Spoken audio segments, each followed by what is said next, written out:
சட்டப்படி அமைக்கப்பெற்ற இந்திய அரசியல் அமைப்பின்பால்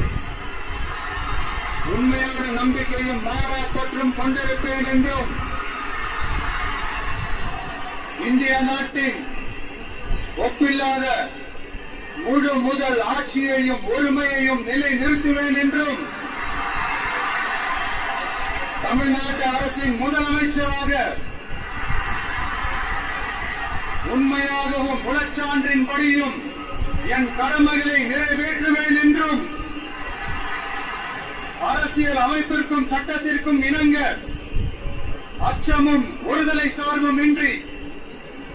விருப்பு வெறுப்பை விலக்கி பலதரப்பட்ட மக்கள் அனைவருக்கும் நேர்மையானதை செய்வேன் என்றும் ஆண்டவன் மீது ஆணையிட்டு உறுதிமொழிகிறேன்.